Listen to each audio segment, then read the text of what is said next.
estaba fuerte dentro de Ferrari, llevaban ya 4 o 5 años trabajando, el equipo estaba muy fuerte, muy duro, y Rubén estaba haciendo un buen trabajo, pero obviamente la estrella era Michael, ¿eh? Ahí teníamos esa parrilla de salida. Decía Joan, Michael Schumacher, campeón del mundo el año anterior, había por fin terminado el interminable, la larguísima travesía del desierto. Atención, porque uno de los Jaguar está teniendo problemas, no se pone en marcha, el reloj corre. Esto hoy sería una sanción. Decíamos que en aquel tiempo también Sí. Hay que explicar que habían dos tipos de neumáticos. Michelin había vuelto, entonces había los Bridgestone y los Michelin. Esto era importante. Habían equipos como ahora Ferrari y McLaren que llevaban Bridgestone, llevaba Williams y Benetton llevaban el Michelin.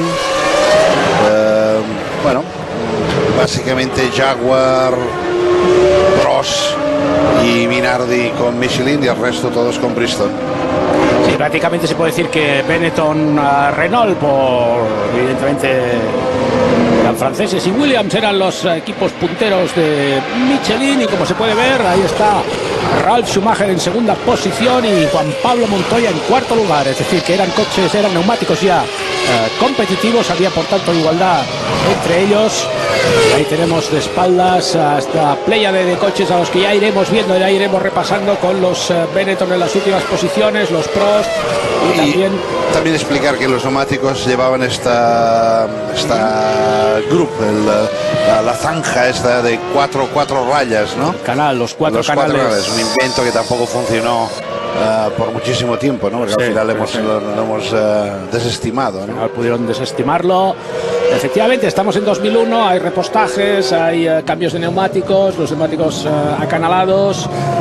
Es una Fórmula 1 distinta a la actual y distinta a otra que hemos visto, algunas otras que hemos visto aquí ya en Movistar Televisión, en este repaso que hacemos de las carreras antiguas, de las carreras de Brasil, que como te decía Joan, en esta época la carrera era a principio de temporada. Sí, ¿Al principio o al final? ¿Tú qué prefieres? ¿O hace el mismo calor? No, hace más o menos lo mismo, ¿eh? Más o menos es lo mismo. Antiguamente siempre había sido el principio, sí. Brasil. Me acuerdo que íbamos a hacer la pretemporada. La pretemporada era el tiempo que nos tocaba hasta el carnaval. Entonces estabas allí un mes y medio en Brasil pasando el carnaval, que era bastante divertido. Pensaba que ibais a hacer pruebas. No, pero íbamos a las dos cosas. Era tan importante una cosa como la otra, y se hacían las pruebas en Río. Esto ya es San Paulo, pero allí era en Río y era espectacular. Hacía una calor increíble. El circuito de Jacarepaguá, que escenario de algunas ediciones del Gran Premio de Brasil, pero aquí estamos, como decía Joan, en Interlagos, en Sao Paulo, año 2001. Michael Schumacher en pole position, un momento muy fuerte del piloto alemán, consiguió por fin conquistar el campeonato del mundo, pero ya hablaremos de eso. Es el momento de la salida, los semáforos se apagan. Atención ahí al McLaren de David Coulthard, que se ha quedado clavado en la parrilla. Ha sido Mika Häkkinen el que se ha quedado clavado. Afortunadamente nadie le ha tocado y ahí está. Efectivamente, Mika Häkkinen se ha quedado ahí con... ¿Qué puede ser esto, Joan, en el momento de la salida? Se le caló el motor. No había el anti-stall en aquel tiempo y se le caló el motor, y básicamente la única forma de arrancar el motor es externamente con los mecánicos, con un motor de arranque externo, y al no poder entrar, pues allí se quedó todo. Pues ahí está Mika Häkkinen en una de las muchas decepciones que se llevaría en esta temporada, quedándose fuera de carrera aún antes de empezarla, por tanto dejando ya una plaza importante en las primeras posiciones. Ahí hemos visto brevemente a Fernando Alonso, que parece que no ha salido muy bien, o se ha visto superado ya por los dos Benetton, mientras el coche de Häkkinen sigue ahí. Sigue siendo complicadísimo para los comisarios brasileños mover los coches, y tiene que salir el safety car. En esta primera vuelta. Va a poner un poco de tranquilidad para poder despejar la pista. Este McLaren, ahí está inmediatamente saliendo a pista el safety para colocarse delante de Michael Schumacher.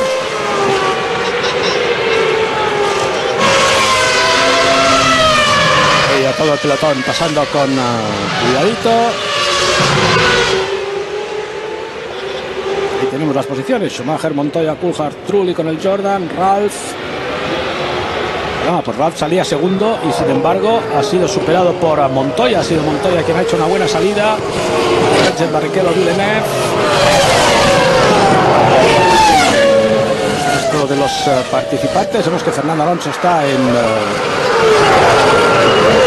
última posición. Estos outs evidentemente no es así, solo Häkkinen está fuera. Mira, ahí está precisamente, este es Mario Ullmann y Tyler Alexander, los dos. Estaba haciendo algo así, ¿no? Como si hubiera diciendo sido... que ha querido cambiar, se la ha calado.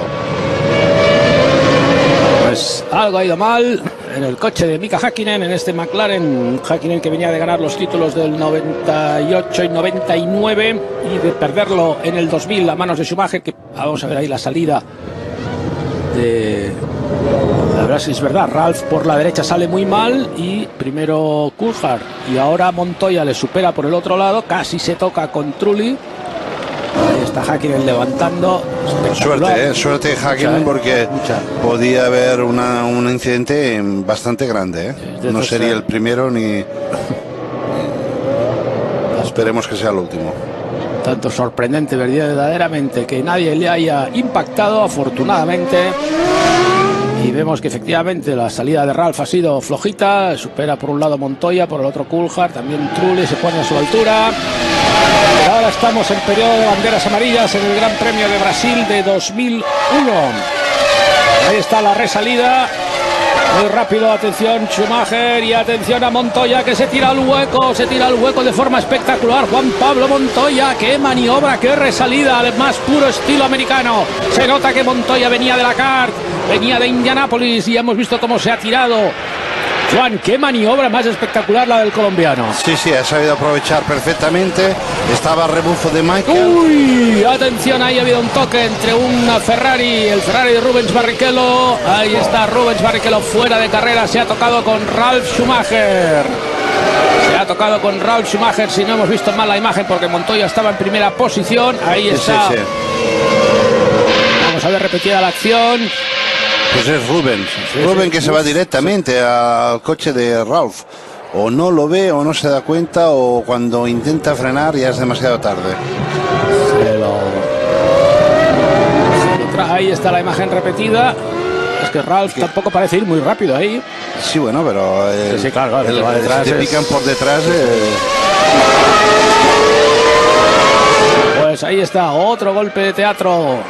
Principio de carrera y la decepción de Rubens Barrichello. Su primer año en Ferrari, su primera verdadera opción de ganar su gran premio, y sin embargo se acabó pronto con este abandono. El comisario intentando convencerle de dónde tiene que ir. Y decepción para todos los seguidores, para todo el público. Esperaba más, lógicamente, el piloto brasileño. Montoya marcando vuelta rápida. Qué espectacular la maniobra del piloto colombiano, sorprendiendo a Michael Schumacher. Un Montoya que, como decía, acababa de llegar, estaba debutando, era prácticamente su tercera carrera. Venía del Gran Premio venía de correr en Estados Unidos y evidentemente esto de las resalidas lo tenía muy por la mano. Lo tenía por la mano, aparte que tenía un muy buen motor BMW, que era un motor con una gran potencia, pero ya tienes a Michael detrás empujando como un loco, Otra vez repetido el accidente. Es Rubén que intenta salirse por la derecha, pero le toca con la rueda, arranca la suspensión delantera, morro, y obviamente rompe el coche de Ralph también, pero para mí no hay ninguna duda, ha sido Rubens que se ha equivocado, ha medido mal. Pues ahí está, un Ferrari y un Williams, dos de los coches favoritos. fuera de carrera. Acabas de nombrar, Joana, al motor BMW, desde luego un grandísimo motor, pero que con el Williams ganaron carreras, pero no acabaron de ganar campeonatos y después se independizaron y no acabaron de ganar, no acabaron de concretar. ¿Qué pudo pasar? Bueno, una cosa es hacer el motor y otra cosa es hacer el coche. Y cuando BMW compró Sauber y quiso hacer el coche y chasis, pues yo creo que no estaban al nivel que les tocaba. Pero como motoristas no hay ninguna duda, lo hicieron en su momento con el motor turbo y lo hicieron ahora con este coche, con este motor que era espectacular. Pero tú estabas ahí, ¿por qué no funcionó con Williams? ¿Qué es lo que no debió ir bien? Yo creo que los dos pilotos que tenían no eran lo suficiente. Aparte que Williams siempre ha tenido bueno, ya sabes lo que yo pienso a veces de Williams, ¿no? Que es un equipo que le ha faltado esta ambición tremenda de saber ganar, ¿no? Después de los tiempos de Prost y de Mansell creo que perdieron un poco el hilo, ¿no? Patrick Head empezó a tirar un poco para atrás, perdieron el de Newey, pasaron muchas cosas en Williams, ¿no? Y quizás en este momento que tienen un buen motor, pues los dos pilotos que tenían tampoco eran demasiado inteligentes, ni Montoya ni Roush. No, te lo digo de verdad, porque tuvieron muchos errores y muchos accidentes, ¿no? ¿Tú crees que el penalty para Eddie Irvine con el Jaguar Cosworth? Luego lo haremos el Jaguar Cosworth. Ahora Montoya está intentando resistir los ataques de Schumacher. Se ha visto sorprendido por esta espectacular resalida del piloto colombiano, pero que evidentemente, a pesar de esa vuelta rápida, Schumacher está presionando muchísimo, quiere recuperar la primera posición. Vamos a ver cuánto tarda en conseguirlo, si es que lo hace. Tercero Coulthard, no puede aprovechar ahora que hasta cierto punto Montoya está reteniendo un poco a Schumacher para acercarse a ellos. Ahí vemos repetida esta maniobra verdaderamente espectacular de Juan Pablo Montoya. Pilla por sorpresa. Sí, a Michael que se enfada, porque obviamente no le deja espacio, y la verdad es que lo ha hecho muy bien Montoya, y Michael ha tenido que levantar el pie, pero bueno, lo que está clarísimo es que Michael no se la perdona. Sí, es una típica maniobra de carrera americana. Ahí viene Eddie Irvine con el Jaguar. Juan, estos Jaguar eran preciosos. Sí, no es para hacer el stop and go, Sí, no se puede negar que eran bonitos.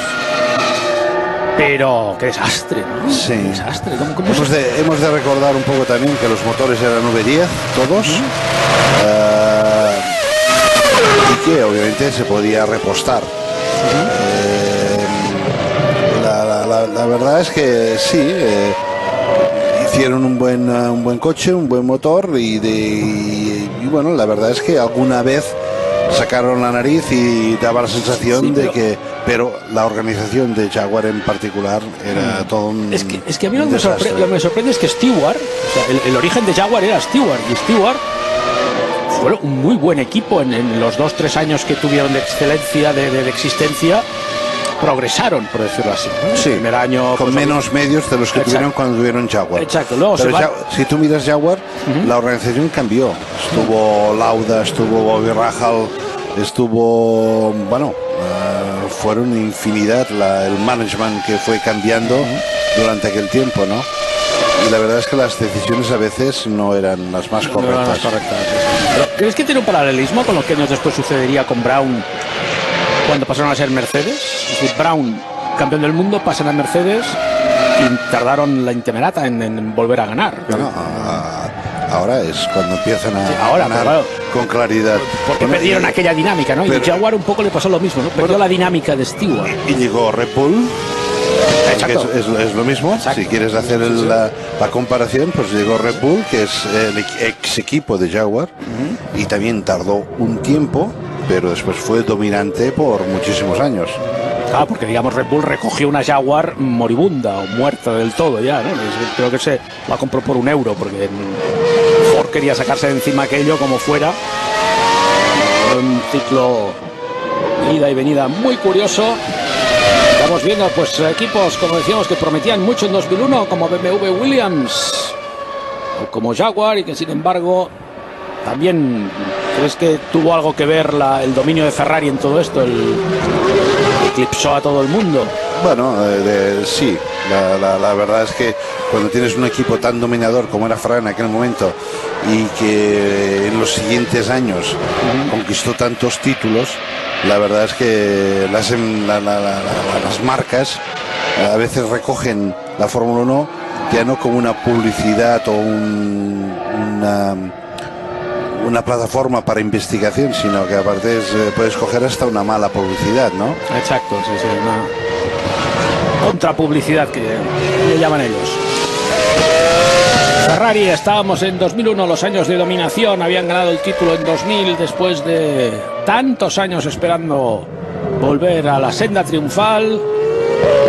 Y ahí vemos a Montoya bloqueando, haciendo lo imposible para retener a Schumacher. Coulthard está muy cerca, pero no lo suficiente como para mezclarse en esta lucha. Recordemos que ya han desaparecido Ralf Schumacher y Mika Häkkinen y aún prácticamente no hemos hecho más que empezar.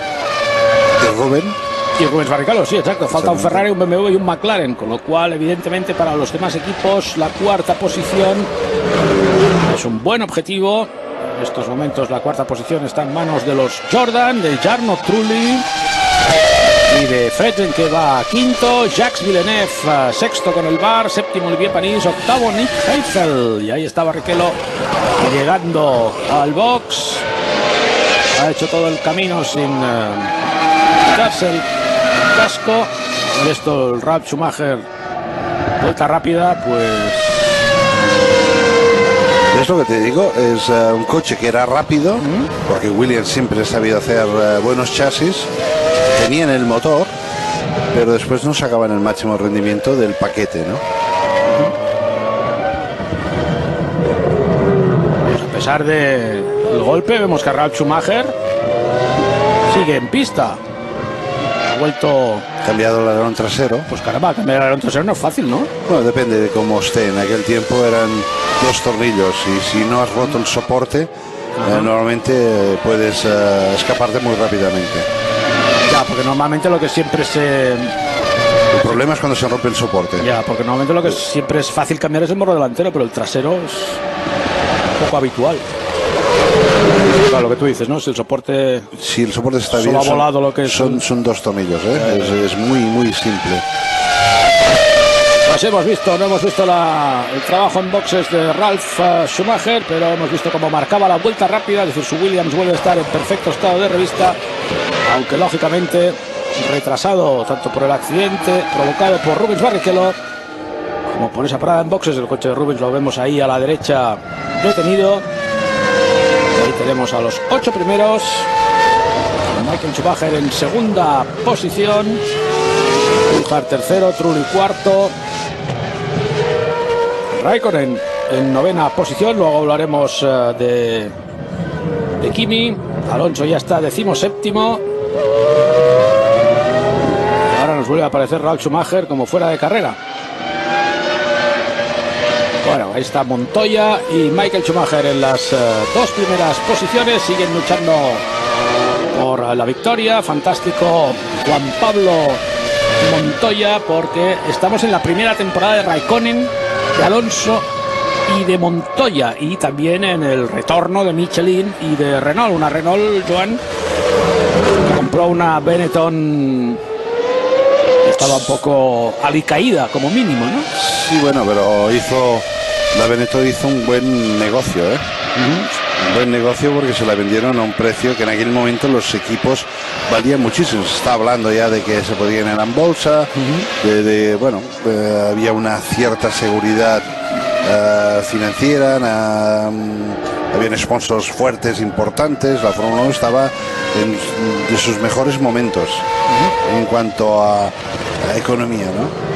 Ahora y la verdad es que hicieron una buena oferta a Renault y un buen negocio para Benetton. ¿Tú te acuerdas aquel Renault que llevaban aquellos motor tan plano, la V tan abierta? Sí. Y fracasó aquello, ¿no? Sí. Era que... Normalmente los problemas de motores planos es la flexibilidad del motor. flexibilidad. Sí, en el senso torsional, en el senso de que el motor forma parte del chasis, porque toda la suspensión trasera va atacada al cambio y el cambio va atacado al motor. Entonces el motor está atacado en el chasis por 3 prisioneros. Obviamente, si tú abres la B muchísimo, estás quitando potencial torsional al chasis en general, desde la parte delantera a la parte trasera, porque te está afectando el motor. Y en el momento que te afecta el motor, encima te tienes un problema serio de que el motor se rompe. Esto pasó en McLaren con el motor Inmore, no me acuerdo exactamente qué chasis fue, pero fue un desastre total, un año de McLaren, de aquellos que no se comieron un rosco. Curioso, porque se supone que un motor con la V muy abierta tendría que ser un motor muy bajo y por tanto con un centro de gravedad muy bajo y por sí, tanto, pero torsionalmente más claro, labres, más flexible es. Curioso, pues sí, Renault lo probó con un motor abierto a 111 grados. Prácticamente estuvo 2 años con él. Fue un poco cuando renunció a ese motor que Fernando Alonso pasó a ser su piloto probador y estuvo trabajando con un motor más convencional, con la V más cerrada, y que acabaría lógicamente, y como todos sabéis perfectamente, empezó entonces la gran época de Renault y Fernando Alonso, que acabaría, eso sí, con los 2 títulos mundiales. Pero ahora estamos todavía en 2001, en el inicio de la época de Schumacher, Ferrari. Montoya,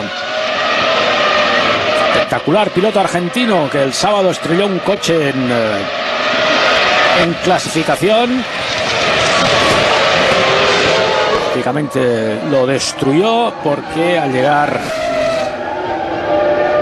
a una de las curvas se preguntó a sí mismo si la podría pasar a fondo, y sin haberlo probado se tiró salió como un cohete, y efectivamente no se podía pasar a fondo, y lo supo de forma empírica cuando estrelló el coche. Pero a pesar de todo, ahí está, en primera posición del Gran Premio con el... Seguramente él pensó, hay que probarlo. Hay que probarlo, sí, pero claro, en sesión de clasificación es poco, como mínimo, arriesgado.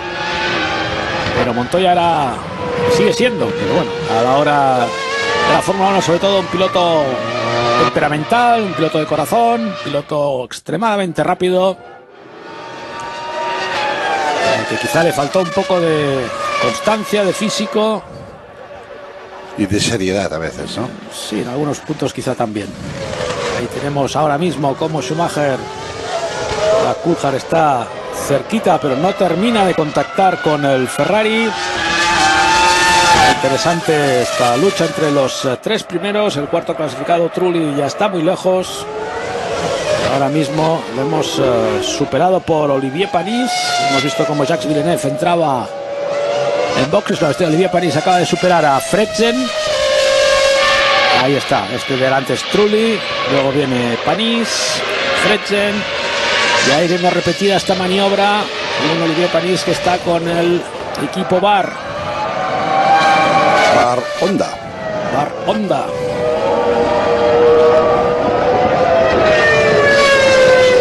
Ya era motor Honda.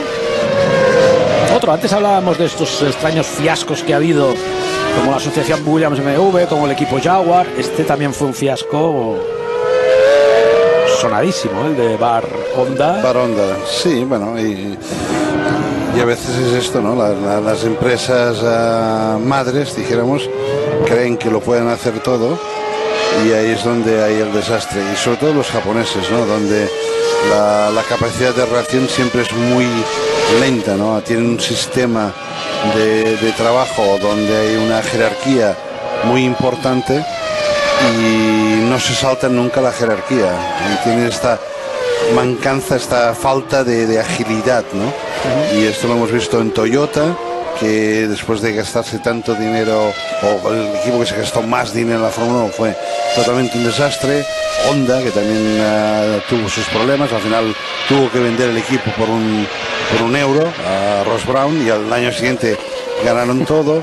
O sea, hay muchos ejemplos de estas grandes casas que que quieren hacerlo todo y no se puede hacer todo. ¿Tú crees que fue más culpa de Honda que de Barr, que de lo que era, digamos, el chasis Reynard, la dirección de Craig Pollock?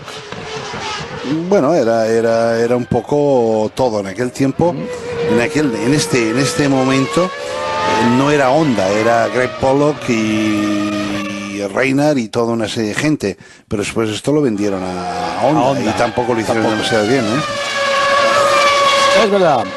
Ahí estamos ahora en la clasificación. Montoya ya lleva 16 vueltas en primera posición. Schumacher sigue pegado a él. Coulthard no termina de coger el alerón de Schumacher. No sabemos si porque no puede o porque no quiere. Prefiere dejar un poco de espacio a la espera de lo que pueda ocurrir. Cuarta posición para Trulli, que ya está a 14 segundos. Quinto Panis, al que hemos visto remontando con ese Barr Honda. El de Villeneuve ya ha tenido que hacer una entrada en boxes. Nick Heidfeld con el Sauber en séptima posición, rodando delante de Kimi Raikkonen. Un Kimi Raikkonen que estaba debutando después de haber disputado 26 carreras en monoplazas. Algo que a la hora en que estamos grabando esto ha generado cierto paralelismo con el caso de Max Verstappen. Raikkonen también llegó con muy pocas carreras en su haber. Sin embargo, no desentonó lo más mínimo. Incluso se dijo que las era mayor, Era mayor. No estamos hablando de 16 años, Raikkonen en aquel momento tenía, si no recuerdo mal, 20 años. Seguía siendo muy joven. Seguía siendo muy joven, pero también Fernando Alonso era muy joven. O sea, había gente más joven que Raikkonen. Raikkonen lo que no tenía era una gran experiencia, pero sí era ya una persona un poco más madura. Sí, pero por ejemplo, Alonso venía de hacer una Fórmula 3000, una Fórmula Nissan. Sí. En cambio, Raikkonen prácticamente venía de hacer una Fórmula Renault y nada más. Y ahí estamos con su compañero, con Nick Heidfeld, con un motor, con un coche Sauber, y con la publicidad de Petronas en el motor. Lo vemos desde dentro de ese monoplaza, el circuito. Y curioso, con Red Bull de sponsor, con Credit Suisse. Muchos de estos sponsors que después han hecho lo que hizo en su momento Benetton, ¿no? Sí, exacto. El Sauber tenía Petronas, tenía Red Bull. Sin embargo, no acabó de construir un equipo ganador. Y estos patrocinadores los fue perdiendo. Está Fredgen sexto. Heidfeld al ataque. Sí, quizás ves, por ejemplo, Peter Sauber tenía un diamante en bruto, que era Raikkonen. Y en vez de decir, bueno, pues me lo quedo y voy a construir un equipo a su alrededor, prefirió vendérselo a McLaren. Bueno, ¿Es correcto esto que acabo de decir? ¿O? Lo que te digo, es la falta de ambición. El equipo Sauber, donde ha tenido buenos motores, ha tenido buenos sponsors, no ha sabido nunca crecer con la ambición de luchar por el título. Y a veces tú puedes tenerlo todo, pero necesitas aquel personaje único que puede ser, no sé, un Adrian Newey, un Ross Brown, un Pat Simmons, lo que sea, ¿no? Necesitas aquel personaje te cuesta un dinero que tú no estás acostumbrado a gastar y has de tener el chip adecuado para decir, vale, y con él el grupo que tengo que formar, has de querer ganar. Y esto es... Sí, a lo mejor con Raikkonen tenían esa oportunidad. Bueno, y no la supo ver. Bueno, tenían el motor que funcionaba bien, tenían una cantidad de sponsors fabulosos que todos han demostrado que son grandes sponsors y que llevan muchísimos años en Fórmula 1. Quiere decir que tenías una constancia económica y tenías el piloto, tenías el motor. Era el momento de crear el equipo. Y al final lo que hizo es vender el equipo. Exacto, o sea, vendió a Raikkonen y así se pudo comprar un túnel de viento, ¿no? Y después lo vendió a BMW. Sí, después lo vendió a BMW, sí. Sí, exacto. O sea, y no tardaría mucho desde... Y después lo ha revuelto a comprar, sí, cuando BMW ha decidido... O sea, son maneras de pensar diferentes, ¿no? Ahí tenemos a Montoya que sigue aguantando a Schumacher. Coulthard está perdiendo el ritmo. Hemos visto brevemente a Mika Häkkinen hablando con Ron Dennis y comentando la situación. Trulli está siendo atacado por Olivier Panis, que está rodando muy fuerte y descolgando a Fredgen con el segundo de los Jordan, que tiene trabajo para retener a los dos Sauber de Nick Heidfeld y Kimi Raikkonen. Las imágenes están centradas en Juan Pablo Montoya. Michael Schumacher marca la vuelta rápida, se estará impacientando detrás del colombiano. De momento parece que está esperando su oportunidad. Como ocurría tanto en aquellos años, las cargas de gasolina eran un misterio. Y por tanto no estábamos seguros de quién llevaba más peso, quién llevaba menos. John era muy complicado, ¿no? Como jefe de equipo, esto de las cargas, de saber qué hacían los demás y todo. Bueno, esto. hay siempre una tendencia, hay una intuición de lo que tú haces. Tú sabes lo que tú haces, sabes lo que pueden hacer la gente, porque esto es un círculo muy pequeño y entonces todo el mundo conoce a todo el mundo y más o menos uno puede intuir lo que pueden hacer, ¿no? Y después los tiempos pues te dan esta justificación de lo que tú crees, ¿no? De lo que es una intuición. Y sí, es complicado, pero bueno, es parte del trabajo, nada más. Pues ahí tenemos a Montoya que sigue delante de Michael Schumacher. Coulthard que no termina de coger el ritmo. 1.5 entre Schumacher y Coulthard. Piloto que precisamente al año siguiente se vio, atención ahí, Olivier Panis. Es la misma repetición, ¿no? Sí. Superando, no, ahora es que está superando a Trulli. Caramba, pues excelente. Pues mira, lo ha hecho en el mismo sitio, sí, sí. Y casi de la misma forma. Sí, sí, excelente principio de carrera del piloto francés. Recordemos que los Jordan también llevaban motor Honda, es decir, el motor Honda tenía su equipo oficialísimo que era Barr, pero también seguían con Eddie Jordan, un Eddie Jordan que es otro de esos casos inacabados, ¿no? Un equipo que tuvo sus más y sus menos. Que también lo vendió, lo recompró. Sí. Claro, son gente que han hecho mucho dinero, pero al final no han hecho una historia corta. Podríamos hablarlo de esta manera. Sí. Gente que ha hecho historia corta, pero sí han hecho mucho dinero personal. Muy buena expresión esto de la historia corta. Jordan es un claro ejemplo, ¿no? Porque luchó mucho, trabajó mucho para llegar a tener un equipo consolidado, y la consolidación le duró un par o tres de años. Poco, porque lo vendió. Sí. Lo vendió. Bueno, luego empezó la caída y acabó vendiéndoselos. Sí. Es curioso, ¿no? Es el impulso de subida, por decirlo así, de creación, de trabajo es uno, y cuando se llega arriba hay un límite, y ese límite no... Bueno, también es la de los buenos vendedores, ¿no? Gente inteligente de negocios. Cuando estás arriba es el momento de vender y hacer la caja de todo el esfuerzo de llevarlo hasta arriba. En el caso de Jordan a mí me sorprendió, porque era un carrerista puro, un hombre que había incluso él corrido y había sido manager de muchos pilotos, y bueno, llegado a un punto prefirió. No se ha arruinado por la Fórmula 1. No, desde luego. Y entonces hay gente aquí que sí se ha arruinado por la Fórmula 1. Frank Williams se ha arruinado, Ron Dennis se ha arruinado, hay mucha gente que sí se ha arruinado. Gastando todo lo que tenía, gastando todo y apostando por lo que ellos creían, ¿no? Jordan no es el caso, como Sauber tampoco es el caso, ¿no? Excepciones muy distintas. Ahí tenemos a Verstappen luchando. Hace un momento hablábamos de... Ni mismo, el Orange, que es un Arrows, sí. El Tom Walkinshaw tampoco, O sea... Estas Arrows con Luciano Burti justo detrás y Giancarlo Fisichella a continuación. Oye, Luciano Burti aquí está corriendo con Jaguar, pero acabó la temporada con vosotros, ¿no? Con Prost. Sí. Cuéntanos qué pasó con todo esto, que es una historia... Venga, cuenta, va. Bueno, ahora la carrera está tranquila. Pues muy simple. Nosotros firmamos a Pedro. Bueno, de hecho, Pedro me llama para explicarme de que se había quedado sin trabajo en Arrows, qué es lo que podíamos hacer nosotros en Pros. Yo le digo que que tengo un contrato con Mazzacane en el cual, si en 3 carreras no está un segundo de su compañero de equipo, que era bastante difícil que estuviera, que era Alesi en aquel caso, podíamos prescindir de él, que él podía entrar como piloto de pruebas inicialmente en las 3 primeras carreras y que seguramente había un 90% de posibilidad de que sería el piloto a partir de la 3ª carrera.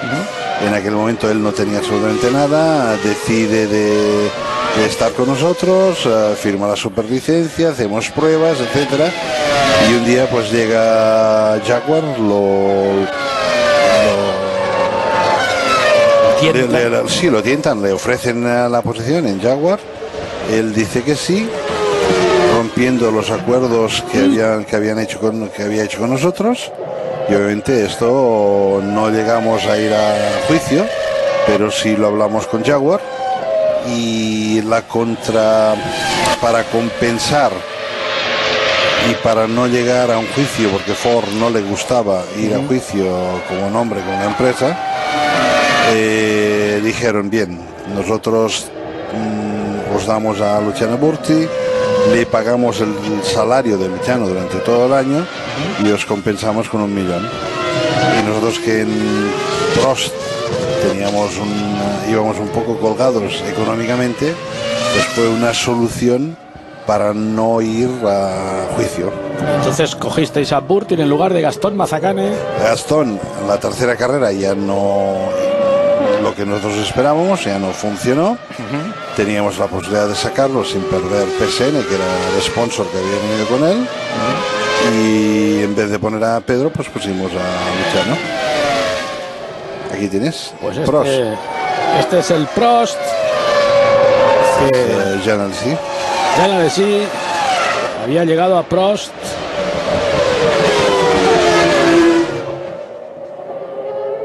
También fue una situación un poco... porque más o menos Alesi vino de la mano de Peugeot, ¿no? No. Prost antes tenía Peugeot y aquí vosotros ya no llevabais motores Peugeot. No, aquí teníamos motores Ferrari y el cambio de Ferrari. De hecho, era un paquete bastante interesante. ¿Y por qué no funcionó? Sí, ahí empezó a funcionar. Empezaba a cambiar. Porque no solamente esto, primero que Prost se hizo una reestructuración importante en la empresa. Yo fui el director general, me encargué de hacer una serie de cambios que empezaban a dar su fruto. Entró Henri Durán, jefe aerodinámico de McLaren, entró como director técnico. Y bueno, todo esto llevó un proceso de cambio dentro de Prost, con la intención de ver los frutos en 1, 2 o 3 años. El único problema es que Prost estaba económicamente ahorcada, ¿no? Y al final pues entró en el Chapter 11, que es el concurso, básicamente. Y Pedro Diniz estaba por allí, ¿no? Pedro Diniz era un socio de... Pedro Diniz era corredor. Era socio de Alain Prost, sí. Socio de Alain Prost. Socio de Alain Prost en la empresa. Y Pedro su padre perdió muchísimo dinero. Vemos otra vez esa entrada del Prost. Creo que el otro era Mazacane, este es Jean Alesi. Entrando ahí mientras sigue ese duelo entre Verstappen, Burti y al fondo Fisichella, un Arrows que, como decía Joan, había prescindido el año anterior de Pedro de la Rosa. Y atención ahí a esta espectacular imagen de Montoya desde la cámara on board. Vamos a seguir al piloto colombiano.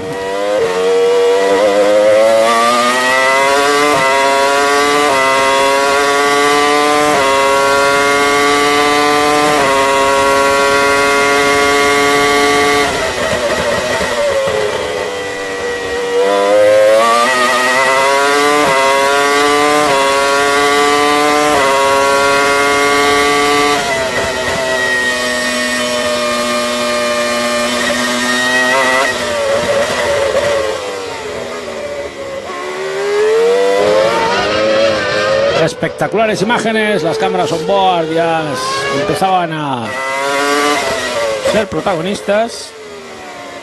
Ahora volvemos a ella, esta última parte del circuito en el que vemos ya muchas nubes. Joan, muchas nubes en Brasil, no es que sea ninguna novedad, ¿verdad? No es novedad y es a veces de esperar, ¿no? Sabes que en algún momento, si no te ha vivido el fin de semana, te va a llevar la carrera, y muy fácil que esto es lo que pudiera pasar.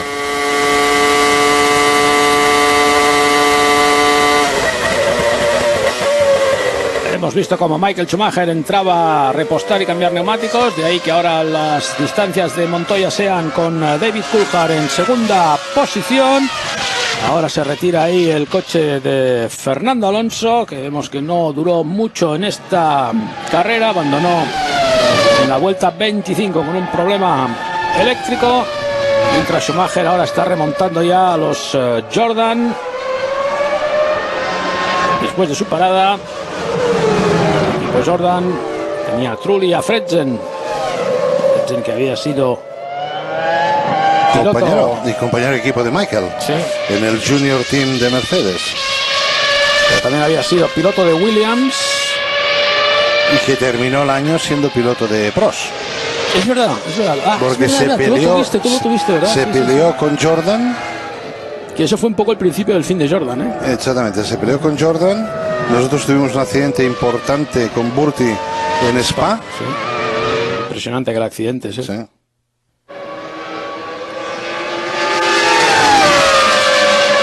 ¿Y entonces lo cogisteis a él? Sí, Jean Alesi también se peleó con Prost. Hubo peleas por todos lados. Y al final tuvimos a Burti y a Frentzen. Eso que me parecía a mí que Frentzen ya estaba en la parrilla de Spa, ¿eh? No, con nosotros. ¿Sí? ¿No estaba con vosotros? Con nosotros. Sí, por eso te digo. Sí, lo hizo cuarto. Por eso. Yo creo que ahí además aquello hundió a Prost, ¿eh? Si aquel día llega a salir bien. Aquello tenía que haber salido bien. ¿Qué pasó? Bueno, no. Vamos a ver. Fue un día en el cual empezó a llover, se iba secando el circuito. Yo me tomé el riesgo de poner los neumáticos secos y en las últimas vueltas colocamos a Frentzen, que era tercero, si no acuerdo mal, y a Burti quinto en la parrilla de salida con un Prost en Spa. En la salida, Burti, un accidente bestial, de llevarlo al hospital y de grandes problemas, y Frentzen fue de más a menos en la carrera. Pero aquello era un resultado que hubiera sido salvación, porque yo buen resultado. Recuerdo que Frentzen estaba cuarto en parrilla, creo recordar. Tercero o cuarto. Sí. Qué control, ¿eh? Fantástica imagen de Montoya controlando, intentando escaparse, intentando mantener los tiempos para entrar a repostar. Es decir, hemos visto que ha superado a Schumacher en pista, yendo mucho más cargado que el alemán, porque está dando vuelta tras vuelta sin hacer su parada. O bien Schumacher, que esto era muy habitual en Ross Brown, decidió cambiar de táctica para quitarse de encima al colombiano. Y daba la sensación, por la agresividad de Michael, de que iban con menos gasolina. Este es Patton.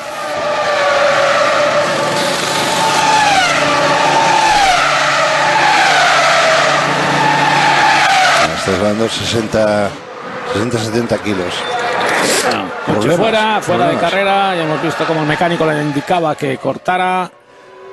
Estos primeros Renault herederos todavía se llamaban Benetton Renault. Ni siquiera de Baton. Fue un año muy muy duro para el equipo británico. Desastre, ¿eh? Desastre total. Además, los dos en el final de la parrilla de salida. Fisichella y Baton, dos pilotos buenos, pero el coche no funcionaba,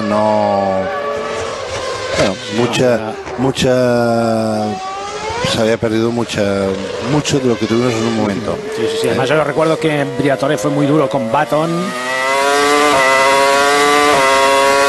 Briatore, que había vuelto. Sí. Que lo echaron de Benetton y después volvió cuando Renault compró.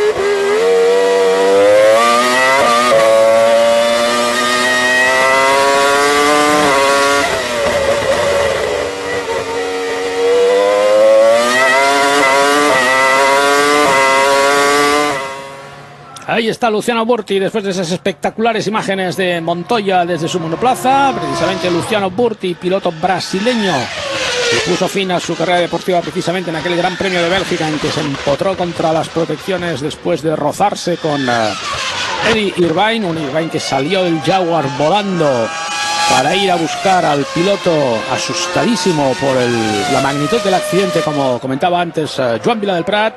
Afortunadamente la cosa no pasó a mayores, pero aquí aún estaba como piloto de Jaguar. Pues Montoya y Coulthard en primera y segunda posición. Tenemos a Schumacher en tercer lugar a 25 segundos. Esta es la retirada de Burti. Decíamos, Jaguar, un equipo que también tenía muchos medios, pero no tenía una buena dirección. Y no tuvieron paciencia en Detroit porque no acababan de entender demasiado eso de los coches de color verde. Bueno, y en la Fórmula 1 en general, ¿no? Sí. O sea, siempre Detroit o Ford utilizaron a Cosworth como herramienta para ellos estar dentro, ¿no? Y Cosworth les funcionó por muchísimos años muy bien. Y supieron sacar un rendimiento del trabajo que hacía Cosworth. Pero aquí tenían que hacer muchísimo más ellos y no estaban. Había muchos problemas. En las empresas grandes siempre hay problemas políticos y difícil de gestionar. Pues sí, además había. Recuerdo una anécdota que creo que el director general de Ford en aquellos momentos era Neil Ressler. Neil Ressler, exacto.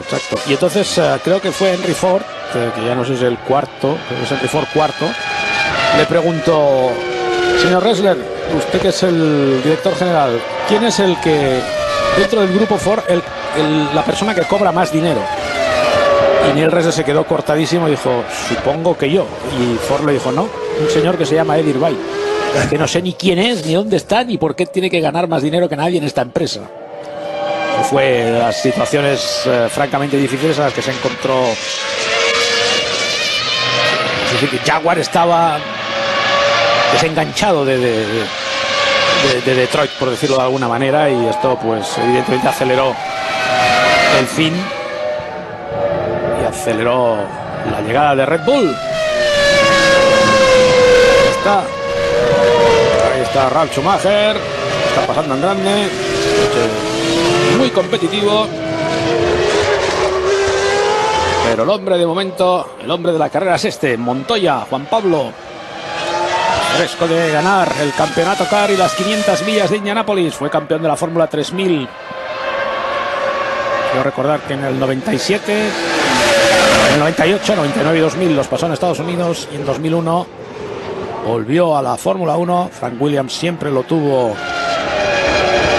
controlado, por decirlo así. Es decir, que el acuerdo para que estuviera en Estados Unidos con el equipo de Chip Ganassi ya era de acuerdo con Frank Williams. Ahí está Barrichello saludando al público, decepcionado. Mientras Montoya, decíamos, había hecho el retorno a Europa después de correr y ser campeón en la Fórmula 3000, batiendo precisamente a Nick Heidfeld, que también está en esta parrilla de salida. La última carrera antes de irse a Estados Unidos. Aquí volvemos con Verstappen, Arrows, que tenía Enrique Bernoldi, otro piloto brasileño de compañero de equipo, que fue el que, por decirlo de alguna manera, provocó la salida entrevista de Pedro. Ahí está ya, novena posición, Fisichella décimo. Estamos viendo una buena carrera del piloto italiano. Y como decíamos, Briatore fue muy duro con Button, diciendo que se había convertido. Button está en su segundo año, empezó en 2000, o sea pero que se había convertido que se le habían subido mucho los humos a la cabeza, y en cambio Fisichella estaba ahí picando piedra, luchando por el equipo, trabajando duro, un coche que no iba bien, un coche que era un desastre, ¿eh? Sin embargo, ahí estaba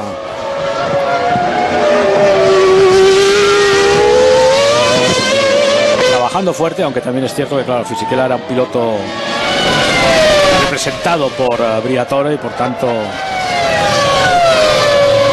es lógico que el italiano le defendiera, ¿no? En aquel tiempo había muchos pilotos representados por Flavio, desde Michael a Weber, Fisichella, Alonso.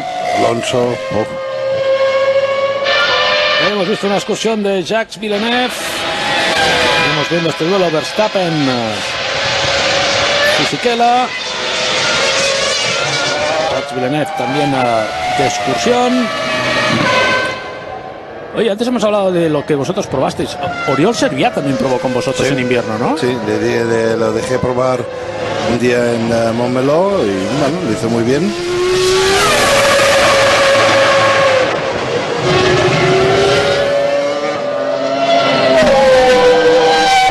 El problema nuestro ya no era si el piloto lo hacía bien o mal, era un problema de buscar financiación. Ese era el gran problema de Prost en aquel momento. Cómo salvar Prost Grand Prix y las 240 familias que trabajaban allí. 240, que a pesar de todo no eran muchas. No eran muchas, pero son muchas, muchísimas. Son muchas y tienen la responsabilidad, pero dentro de lo que es un equipo de Fórmula 1 quizás eran pocas. Pero sí es verdad que el motor y el cambio venía hecho de Ferrari. Pues sí, una de tantas aventuras que se quedaron por el camino, la de Prost Grand Prix, aunque yo creo que Prost, no sé, Joan, no sé si me voy a meter en un jardín, pero Prost se equivocó de medio a medio, dedicándose a ser team manager, todo, no de medio a medio, no, todo. todo. Se equivocó totalmente, no lo supo gestionar, se rodeó de gente incapaz. Y la verdad es que hizo muchísimo dinero porque fue el rey de Francia lo que había sido en su momento Ligier lo asumió todo. Tenía Galois, tenía Peugeot, tenía, Vic, Alcatel. Es verdad, tenía todos los sponsors del mundo. Un día me dijo personalmente que no sabían ni qué hacer de tanto dinero que tenían. Me lo dijo él mismo, Alain. Ya no sabían. Sí, así mismo me dijo, tenemos más dinero de lo que en su momento, no cuando llegué. Sí. Habíamos tenido más dinero de lo que podíamos gastar, básicamente me dijo. Lo hicieron fatal, lo hicieron tremendamente fatal y al final él no perdió absolutamente nada, pero los que perdieron son las 220 o 230 familias que se quedaron allí. Estas se fueron todos al paro. Y los proveedores que quedaron sin cobrar, ¿no? Hizo un agujero de unos 20 millones. 20 millones de dólares. De euros. De euros, sí, fue en 2000 y pico. Bueno, pues sí, un Alain Prost. A él le leí una frase muy buena. Decía, la Fórmula 1 es un mundo extraño. Cuando estás dentro no ves la hora de salir y cuando estás fuera no ves la hora de volver. Este fue un poco su caso, ¿no? Se ha pasado la vida entrando y saliendo de la Fórmula 1. Y ciertamente la aventura de querer ser team manager, de ser team principal, le salió muy mal, probablemente por su propia manera de ser, ¿no? Un piloto... No tiene nada que ver un piloto con un empresario. Sí, pero bueno, aquella capacidad de intrigar y de todo esto, claro... En fin, dejémoslo. Ahí está Schumacher persiguiendo, acaba de superar a Tarso Márquez, otro de los pilotos brasileños, el compañero en Minardi de Fernando Alonso. Ahí tenemos en boxes a uno de los dos Sauber, creo que es a Kimi Raikkonen, repostando. Ahí está, saliendo, volviendo a la pista. Efectivamente es Kimi Raikkonen, 11 segundos para hacer la maniobra. Kimi Raikkonen, que ya hemos comentado, que levantó muchas sospechas por su inexperiencia. Y ahí está Juan Pablo Montoya, ahora doblando a Fisichella y ahora a Verstappen. Y atención, ¿qué ha hecho Verstappen? Verstappen acaba de subirse encima de Montoya, acaba de estropearle la carrera. ¿Qué ha hecho Verstappen? Al líder. Le acaba de destrozar la carrera al líder. Pero es que además ha sido, Joan, muy similar a lo que hemos visto antes al principio con Barrichello, ¿no? Barrichello ha hecho más o menos lo mismo con Ralf. Pero bueno, sí, al menos estaba luchando por carrera. Y ahí está Verstappen. Ha fallado, a ver si lo vemos repetido. Y es cuando va por encima del coche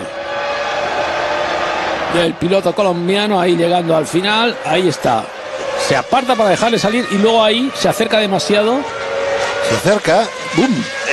Montoya frena para entrar en la curva y él no le da tiempo a frenar y se lo come. Intentando guardar la posición porque estaba luchando con Fisichella. Le apura la frenada, Montoya frena y se lo come. Sí. Está demasiado cerca. Es falta de experiencia y bueno, una tontería enorme que le cuesta la carrera a Montoya. A Montoya, sí, y además también a Verstappen, que en este momento estaba en una óptima 9ª posición. Una posición en la que podía aspirar a entrar en los puntos, que en aquella época era importantísimo porque solo puntuaban los 6 primeros. Y ahí Verstappen ha echado por la borda la excelente carrera de Juan Pablo Montoya. Una maniobra además en el mismo sitio en la que al principio de carrera Barrichello ha acabado con la carrera de Ralf Schumacher. Y ahí está Coulthard ahora en primera posición. Bueno, pues ha estado muchas vueltas sin acercarse a los 2 primeros. Y ahora parece que la cosa le está pagando sus dividendos a David. Está ahora mismo en primera posición, es el único representante de McLaren, el otro ha quedado fuera. Ahí vemos ahora la parada de Heifel, que se va con la manguera puesta. Afortunadamente le han parado a tiempo. Susto para el piloto alemán, que, como decíamos, había sido el gran rival por el título de la 3000. Y ahora entra Coulthard. Atención porque vamos a ver dónde sale con respecto a Michael Schumacher. Importante. Entra Coulthard. Repostaje. Cambio de neumáticos.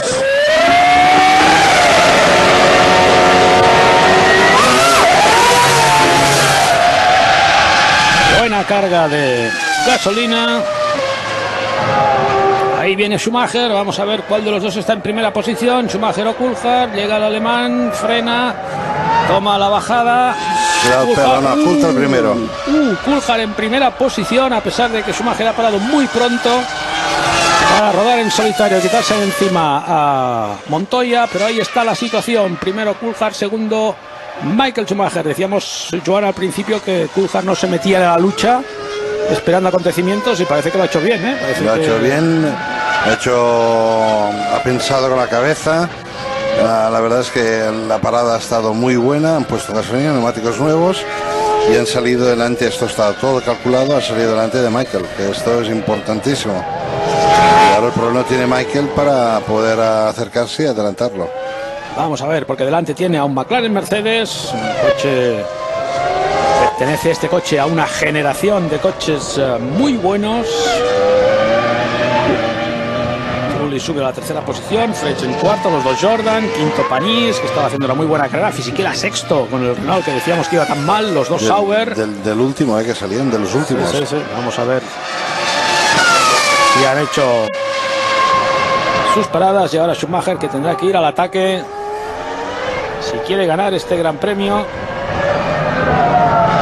para aumentar su ventaja en la general, que en estos momentos tenía 20 puntos de las 2 victorias en las 2 primeras carreras de la temporada, mientras Barrichello y Coulthard estaban empatados en segundo lugar con 10 puntos por un segundo y un tercero cada uno. Es decir, resultados todavía flojos. Todavía después Schumacher salía con el número 1, pero aún no estaba claro quién iba a ser su rival en este campeonato, porque los Williams evidentemente venían fuertes, pero todavía tenían muchos problemas, digamos, de juventud, por llamarlos de alguna manera. Y los McLaren, un Häkkinen que estaba ya aquí, quizás todavía no, pero en pocas carreras de excepciones como la de hoy, sin duda alimentaron su deseo de dejarlo ya, ¿no? Sí. Häkkinen era consciente de que no iba a ganar el campeonato otra vez y prefirió dejarlo. ¿O? Bueno, no, a veces pasa, ¿no?, en los pilotos que ganas, te haces rico y al final pierdes esta hambre que es lo que te lleva a ser un día campeón del mundo, ¿no? Y Hakkinen hizo familia, tuvo un niño, o sea, hay muchas cosas, muchos condicionantes externos que a veces te hacen parar y dicen, bueno, va, vamos sí, a mí siempre me dio esa comer. sensación de decir, bueno, ya he ganado 2 veces el título, me da lo mismo 2 que 3, ¿para qué seguir? Exactamente. Lo dejo aquí y... Si no recuerdo mal, aquel año tuvo una niña y eso también influye, ¿no? La familia influye muy fuerte. Pues aún volvería brevemente a correr en el DTM durante un par o 3 de temporadas. A jugar. Se lo tomaba muy en serio, ¿eh? Muy en Sí, serio. pero era más un juguetón.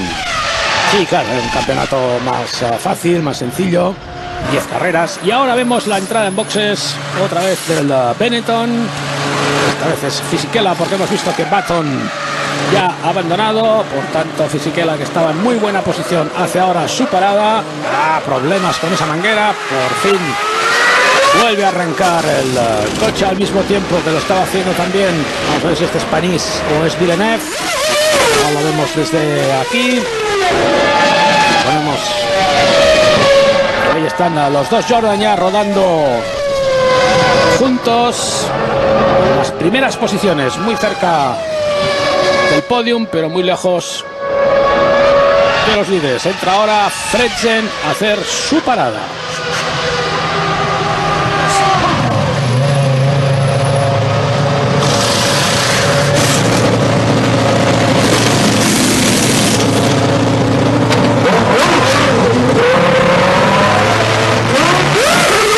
Frentzen saliendo de su parada en boxes y lógicamente volvemos a los dos primeros, Coulthard y Michael Schumacher. Tenemos al Prost, Jan Alesi, Prost Acer, en realidad, bueno, se llamaba Acer, el motor era, como ya ha explicado Joan, Ferrari, motor y cambio Ferrari. Así que volviste a trabajar con Alesi después de Benetton. Sí. No me acordaba de esto. Sí. Trabajé en Tyrrell, trabajé en Benetton y trabajé en Prost. Caray. Es un hombre que me ha marcado en mi vida. Y tú la suya, ¿no? Me imagino que sí. Ahora entra Jarno Trulli, el otro Jordan. Los espectaculares Jordan con motor Mugen, motor Honda, no eran Mugen, eran Honda. Ese cambio rápido de neumáticos con esa, ahí podemos ver esa publicidad de la Deutsche Post.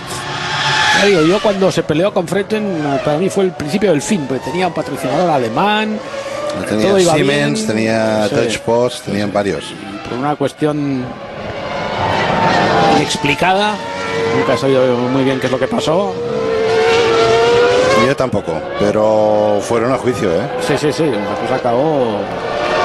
Además lo echó al año siguiente de este, en 2002, justo antes del Gran Premio de Alemania. O sea, no podía haber elegido un momento peor. Y atención, porque vemos que están apareciendo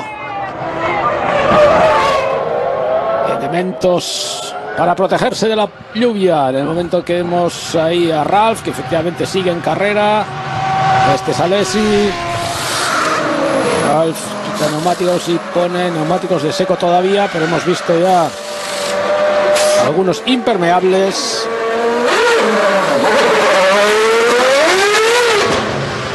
Y parece que el segundo Prost, sí, arranca también. Neumáticos de mojado, ¿eh?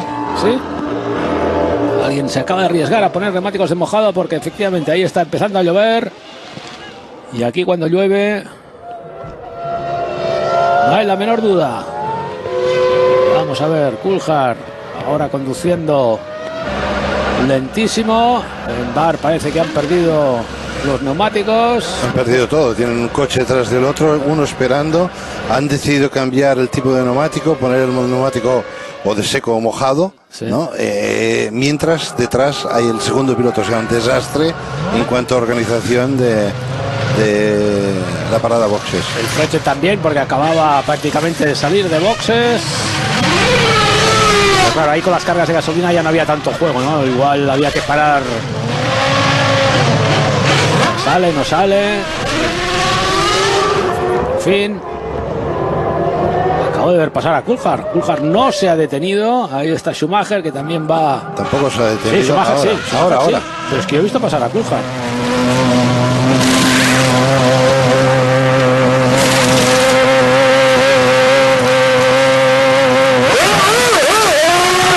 ¿Esto no es el neumático? Es el intermedio. Ahí está Schumacher, que ha puesto neumáticos intermedios. Coulthard que sigue ahí, de momento no se ha detenido. Y el efecto, ahí lo vemos, como el Jordan se le echa encima. Y con qué facilidad lo supera. No entiendo por qué Coulthard no ha entrado en la vuelta anterior. Arriesgado muchísimo. Sí. Vamos a ver. Esperemos que aún lo pueda salvar. Parada en Williams.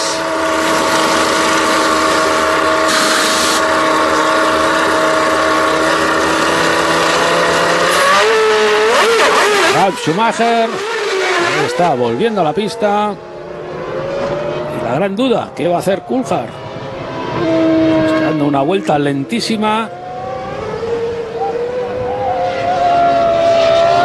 Uno de los Jordan ahí patinando. Vamos a ver qué decisión toma el piloto escocés.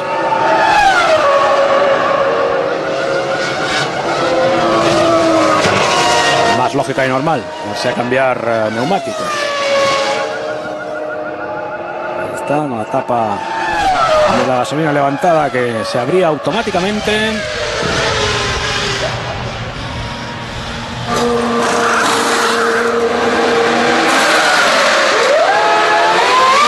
No le han puesto gasolina, ya llevaba gasolina para llegar al final.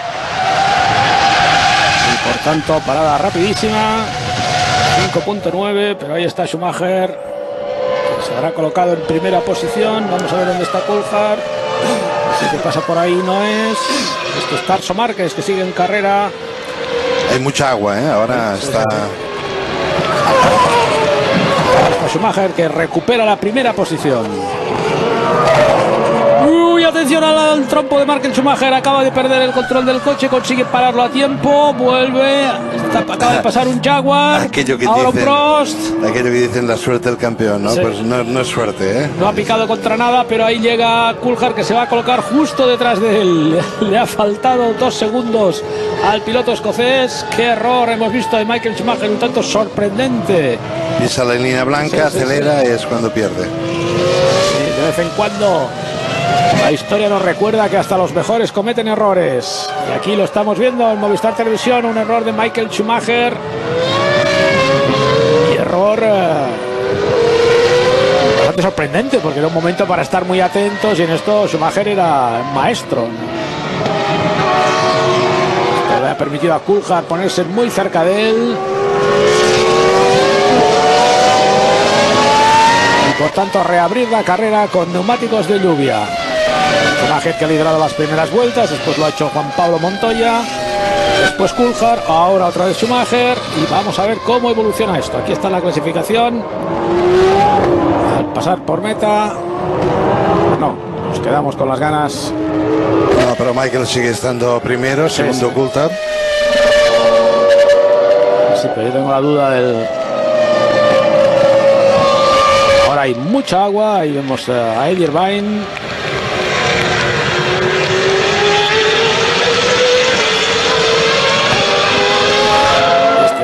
Schumacher.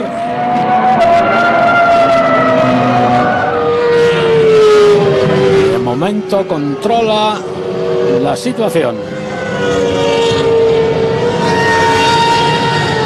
Mucha agua, repetido, como decía Joan, toca la línea blanca. Y ahora que da el gas es donde pierde la parte posterior. Esto es típico, o sea, si hay algo está prohibidísimo es tocar la línea blanca o el arcén. mecánicos de Ferrari controlando los neumáticos. Hay un poco de caos entre esos doblados. Coulthard que se está echando encima de Schumacher.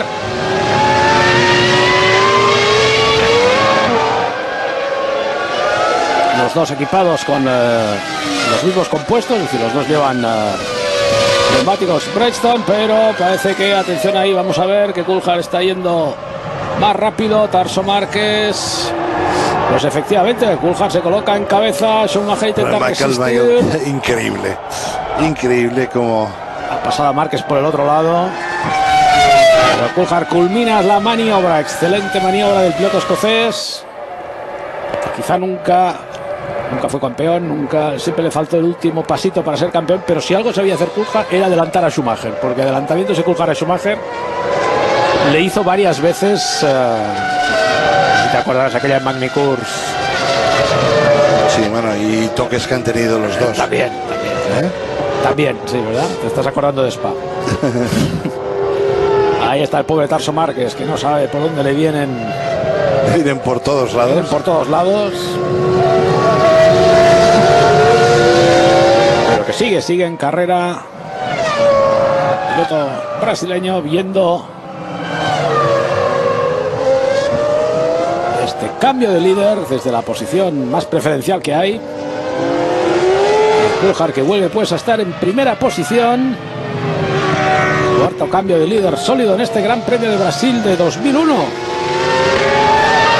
Año en que Ferrari ya ostentaba el título campeón del mundo con Michael Schumacher y campeón del mundo de constructores por segundo año consecutivo. Y ahí vemos a Coulthard 1.2 y 1.5. Sacando mucha ventaja y con mucha comodidad a Schumacher. Ahora hemos repetido. Trompo. Creo que es caso.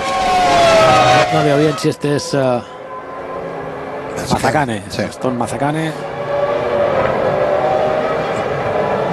Sí, creo que aquí termina su carrera. Piloto argentino.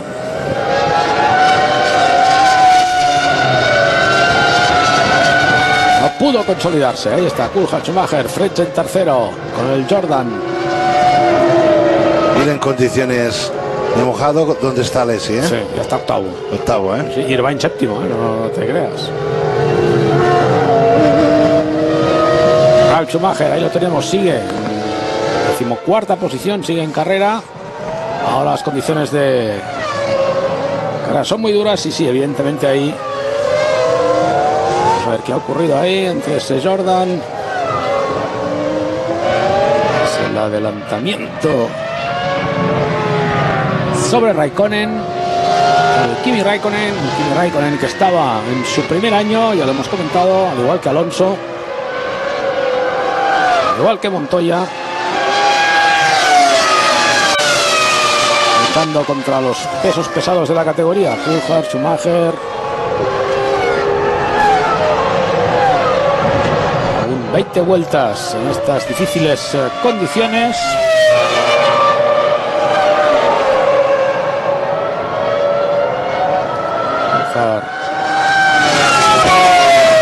Está haciendo una buenísima carrera, muy inteligente, aprovechando. Uy, cómo se le va el coche ahí. Sí, es que es en la recta misma. En la recta, Esto es aquaplaning. Sí. Espectacular aquaplaning de Sauber.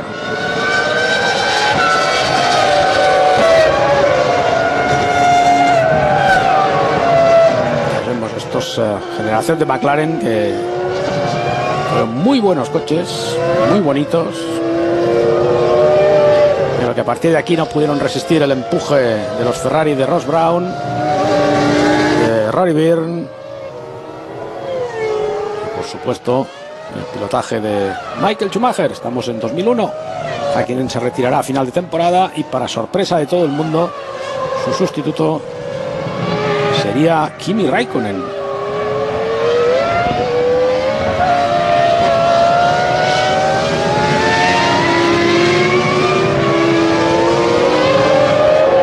¿Te acuerdas de eso? Cuando Ron Dennis fichó a Raikkonen, que sorprendió a todo el mundo. Sí, bueno, a ver, Raikkonen llegaba como estrella, joven, primera vez. La verdad es que había mucho, se hablaba muchísimo de Raikkonen.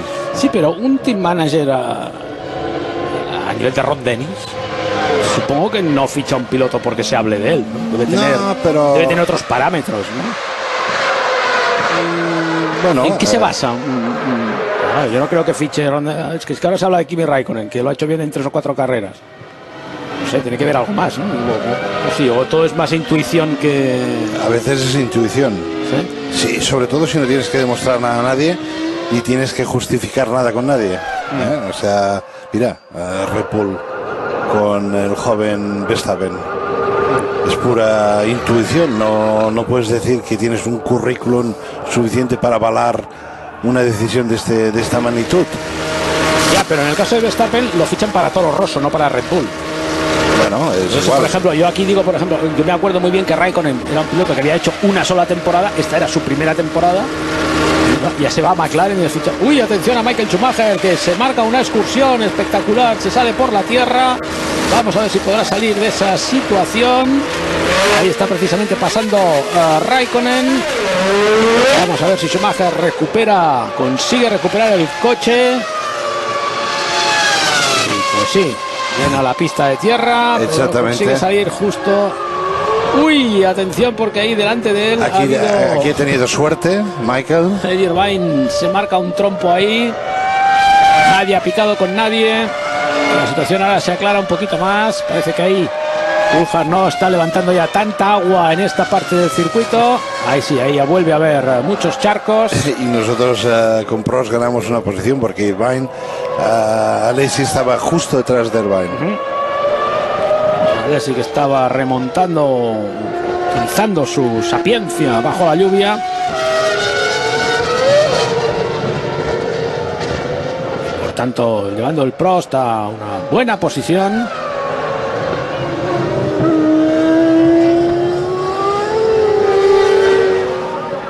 Pero ves lo que te decía antes, ¿no? Un team manager, digamos, decidir el fichaje de un piloto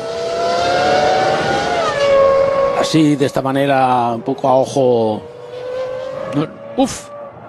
Irvine definitivamente se ha quedado fuera de carrera. Ahí está bajándose del Jaguar, que como decíamos antes, se puede ver que Jaguar lleva buenas publicidades. Otro trompo del piloto irlandés, el problemático piloto irlandés. Y que no entra en pista. Que deja el coche en otro que se va por la tierra, Ralf Schumacher. Ahí algo ha pasado porque están habiendo muchos trompos. Es probable que haya quizás aceite de algún otro participante. Y ahí vemos cómo está empezando a salir un poco el sol. Eso también es muy típico del circuito de Interlagos. Tormentas tropicales y el sol que llega inmediatamente. Este es Jarno Trulli, cuarta posición para estos espectaculares Jordan, ese color amarillo chillón y esos morros. Vemos a Michael, la excursión que ya le hemos visto antes.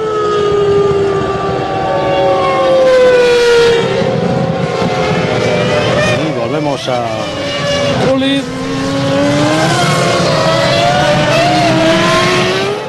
17 segundos ya la ventaja de Coulthard, se lo puede tomar con calma. 50 segundos Schumacher sobre Frentzen con trompo incluido. Mucha diferencia entre Jordan y los coches de cabeza. Quinto Heifel con el Sauber. Sexto Alesi. Caramba, sexto es puntos, Estaba la cosa... Estaba haciendo un carrerón fantástico en estas condiciones. A la que la pista se secó, entonces fuimos un poco para atrás, pero la verdad es que estaba haciendo un carrerón de subida. ¿Qué es esto? En estas condiciones Alesi tiene un control de volante espectacular. O sea, cuando hay tracción mecánica, ¿no? Cuando hay... Cuando no tienes, es manos, ¿no? O sea, cuando, manos, cuando necesitas manos, ¿no? Ahí le vemos este es Mazzacane casi tocando. No, tocándose con Panis. Olivier Panis, que también había empezado a hacer una buena carrera, piloto francés. Tenemos la clasificación. Fisichella octavo, séptimo Panis, Fisichella octavo, en un momento en que solo puntuaban los 6 primeros. Estaban ahí luchando por alcanzar los puntos. Pero de momento sin conseguirlo. Ahí tenemos el sol ahora entrando de forma espectacular. Vamos a ver si la pista se seca, si habrá que hacer otra parada para cambiar neumáticos. Bueno, en esta carrera estaba Fernando Alonso, era la segunda del campeonato. Aquí ya se ha retirado, es decir, que tú estabas en Prost, eres una persona que evidentemente conoces muy bien, sobre todo en aquel momento estabas muy metido en todos los corrillos que se debía montar por allí. ¿Erais conscientes de que estaba llegando la nueva estrella? No, ¿O era un piloto más? No. Y digo a nivel general, tú ya sé que sí, porque lo tuviste en Astromega y todo eso. Exactamente, precisamente por esto yo lo tenía claro y de hecho intentamos coger a Fernando en Prost y de hecho hicimos un acuerdo, no sé si te lo he explicado alguna vez, cuenta. En nombre de Jean Todt y de Ferrari se le ofreció a Fernando un contrato de 5 años para estar un año piloto oficial de Prost, segundo año Prost con opción de Ferrari, tercer año piloto Ferrari con Michael Schumacher. Esto cuando él estaba aún no había entrado ni mucho menos en Renault, estaba en Minardi. Y esto fue gracias a mí empujando de que esto pasara. Nos dimos la mano con su manager en aquel momento y de hecho nos dimos la mano a la palabra y cuando los papeles estaban haciéndose cambiaron de pensamiento y se firmaron con Flavio. Y es por eso que Jean Todt dijo muy claramente y públicamente que mientras él estuviera allí, Fernando nunca tocaría Ferrari. Y nunca lo tocó. ¡Wow! ¿No lo sabías esta? Bueno, lo que acabamos de escuchar aquí en Movistar Televisión, porque Jean Todt no quiso a Fernando Alonso en el equipo Ferrari, mientras vemos ahí esta espectacular salida de pista de precisamente Kimi Raikkonen.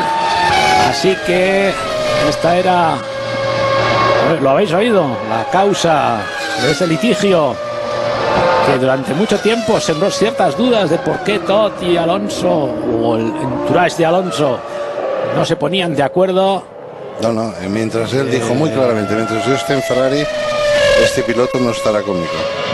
Y hasta que no se marchó de Ferrari, Fernando Todt no pudo entrar en Ferrari. Alonso entrar en Ferrari. Y esto es porque él había dado la palabra, su manager había dado la palabra, todo el mundo había dado la palabra, y al final, pues básicamente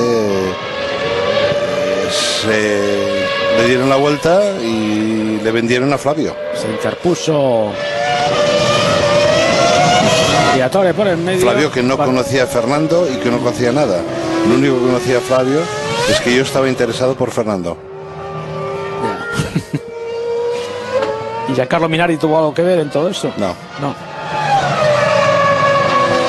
Bueno, pues interesantísimas las historias que nos cuenta Joan Viladelprat aquí en Movistar Televisión. Seguimos en el Gran Premio de Brasil de 2001. Coulthard está en primera posición, Schumacher segundo con el Ferrari. Está saliendo el sol, está saliendo la luz sobre cosas en las que había una cierta oscuridad.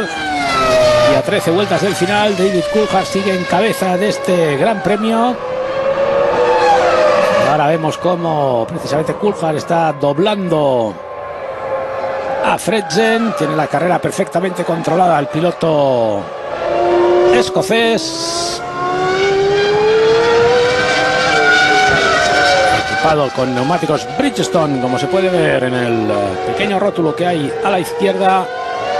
Este McLaren Mercedes. Estamos todavía lejos de que Mercedes se independizara por tanto, creara su propio equipo. Le tenemos 16 segundos sobre Michael Schumacher. Es una ventaja más que suficiente para rodar. Aquí Michael muy atento. Hizo muchísimos errores, se salió varias veces. Obviamente el circuito estaba complicado, pero un hombre de su habilidad y después lo que llegó a ser cuesta de entender. Bueno, todos somos humanos. Sí, sí. Es evidente que hasta los mejores cometen errores, y lo contrario, esto tendría menos interés. El factor humano tiene que seguir contando en el automovilismo, por mucha técnica, por mucha sofisticación que haya en estos monoplazas. Lo que hemos comentado a veces, Joan, tiene que haber el factor humano, el piloto tiene que ser protagonista para lo bueno y para lo malo. Sí, sí. Por tanto, un piloto, aunque se llama Michael Schumacher, cometa errores, pues entra dentro de lo... Bueno, de hecho perdió esta carrera por estos errores. Ahí está. Los errores que de momento...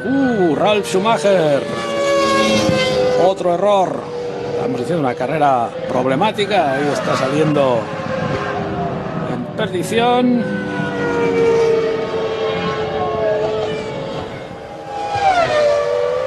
El coche vuelve por su propio impulso a la pista. Banderas amarillas. Los comisarios han tenido trabajo hoy, porque ahí en esa curva ha habido muchos incidentes.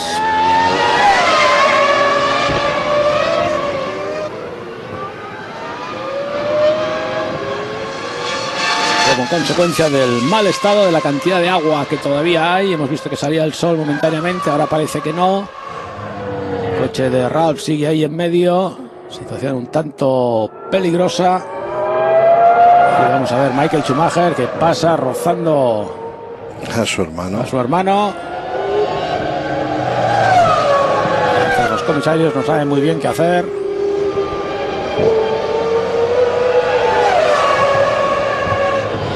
Por fin sacan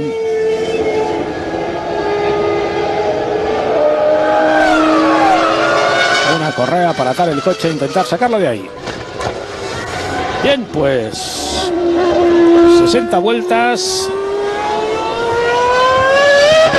La carrera es a 71, salvo que la lluvia impida completarlas, cosa que no parece que vaya a ocurrir. No parece que vayamos a llegar a las 2 horas.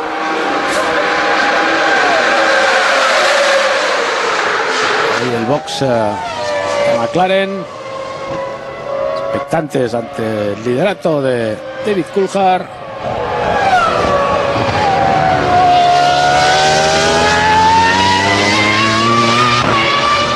Va cubriendo poquito a poco la distancia.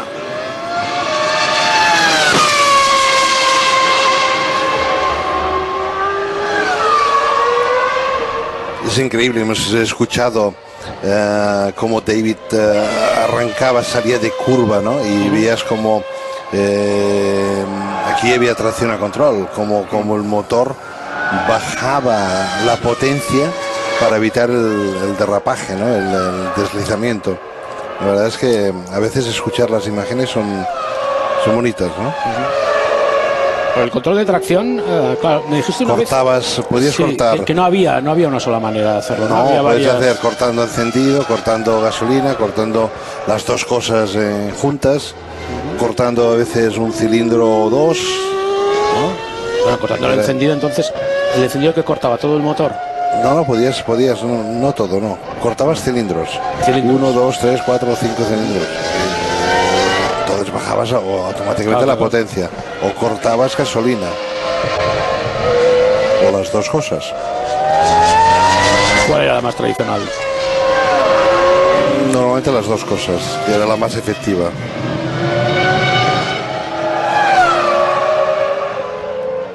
¿Y era automático? El piloto no... No. Era todo automático. Todo automático. El piloto, cuando daba gas... Había varias posiciones de más agresivo o menos agresivo, que esto sí lo podía controlar el piloto. Pero cuando él da gas a la salida, el motor automáticamente se corta. Exactamente. Y funciona y él tiene un mando que podía regular si cortaba más, si cortaba menos.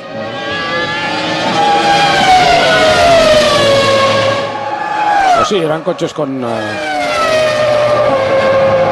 quizás siempre discutibles ayudas al pilotaje, como era el control de tracción, como sigue siendo a día de hoy, pues los cambios semiautomáticos que han hecho la vida mucho más fácil a los pilotos. Y tanto. Hemos visto como Schumacher se lo ha pensado 2 veces, ha vuelto a la zona seca para superar a Fetchen. Ahora este le deja pasar. No, ha utilizado una trazada un tanto extraña.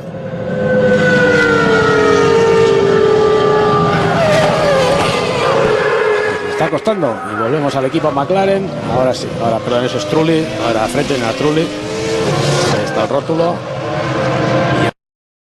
Desembarazado de Trulli, y a Trulli por tanto ya va doblado por los 2 primeros.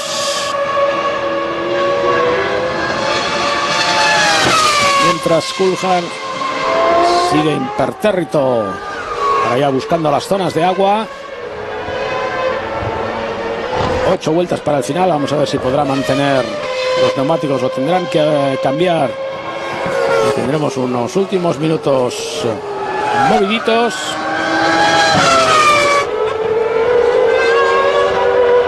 Panis ha superado a Alesi, está dejándose en el último punto. Sí, no, y es más iba secando el circuito, más difícil volvía otra vez a estar la posición de Alesi.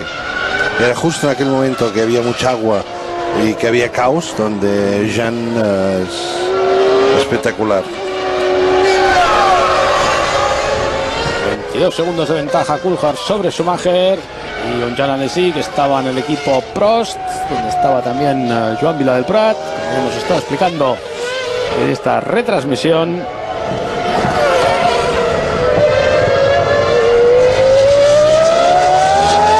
¿Sientes el tracción de control? Ahora se ha oído perfectamente el ruido. Sí, como un motor mucho más grave.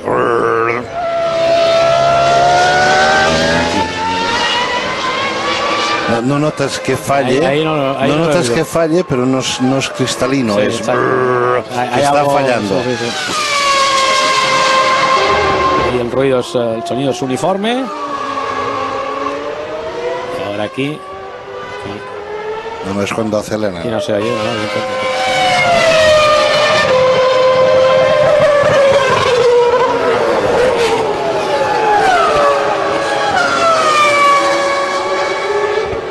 Pues ahí está David Coulthard, sigue camino de la primera posición de este Gran Premio de Brasil en 2001, como decíamos, un año marcado por el dominio de Ferrari, pero el Gran Premio de Brasil se celebraba a principios de temporada, entonces nadie podíamos imaginar hasta dónde iba a llegar el dominio de Schumacher y Ferrari. Häkkinen, ya hemos contado que empezó a perderse poco a poco camino del retiro, un poco esta... Fredgen fuera de carrera. El Jordan acaba de romperse. Ahí está precisamente Eddie Jordan, decepcionado por este súbito e inesperado abandono de uno de sus coches, algo que Joan también les pasó durante todo el año. Hubo muchas roturas siempre a final de carrera. Parecía como si el motor Honda no resistiera a la distancia, cosa que no pasaba tanto con los VAR ya se rompían antes. Pero Jordan tuvieron muchos abandonos de este tipo al final de carrera. Y hoy aquí hemos visto y momentáneamente hemos visto a Eddie Jordan mostrando su decepción. Este inesperado abandono a prácticamente 5 vueltas del final. Que le deja, 6 para ser exactos. Que le deja sin un buen resultado. Y por tanto vuelve a colocar probablemente a Alesi en la zona de puntos. Vamos a ver si vuelve a aparecer la clasificación y lo vemos. Sí, pero vuelvo a repetir, se está secando y ahora los otros coches tienen mucho más poder que el que tenía Prost en aquel momento. a ver si lo vemos. De momento Coulthard sigue en primera posición sin ningún problema. Abandono de Fredgen. Decíamos un tanto sorpresa en estos compases finales. Es algo que les pasaría con una cierta frecuencia. Ahí está doblando otra vez a Tarso Márquez con este Minardi equipado con un motor que se llamaba European.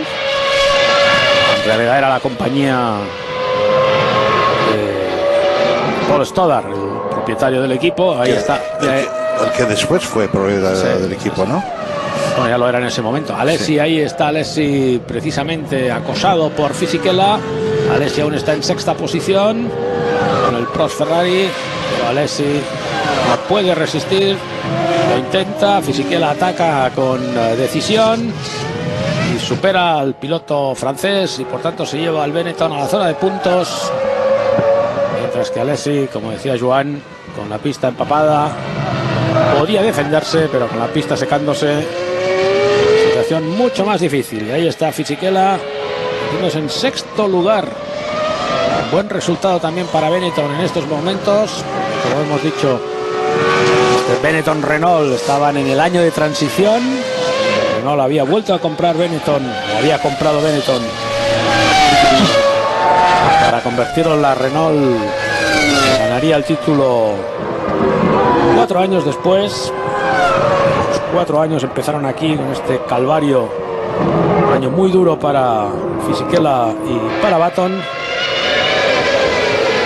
Tras ahí Trulli está en lucha con Olivier Panis. Ahí también está lucha por posición. Trulli está defendiendo ahora mismo el cuarto lugar. Panis está muy cerca de él. Olivier Panis, que había sido piloto probador, en realidad fue el primer piloto probador de los tiempos modernos, que verdaderamente al salir de Ligier fichó por McLaren, hizo muchísimos kilómetros con los McLaren como piloto de pruebas, y entonces obviamente Barr lo rescató precisamente por aquello que tú comentabas o has comentado muchas veces. Y ganador de un gran premio. Ganador de un gran premio, sí, en sí. Mónaco. Pero era aquello ya el piloto dice: has estado 2 años dando vueltas con un McLaren, ven para acá que nos vas a explicar muchas cosas. Vamos a sacarte un poco el zumbo, siéntate, ¿no? Ponte cómodo y empieza a contar, ¿no? Fue precisamente a partir de Panis que empezaron a proliferar los pilotos probadores, cuando aún merecían ese nombre, y ahí está superando, intentándolo a Trulli. Perfecta maniobra del piloto francés, supera al piloto de Jordan, gana una posición a 4 vueltas del final.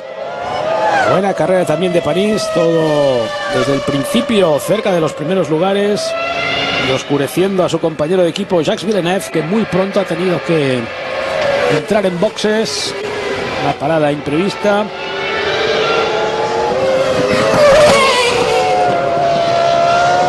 Que después sigue en carrera, pero está un poco retrasado con respecto a su compañero de equipo.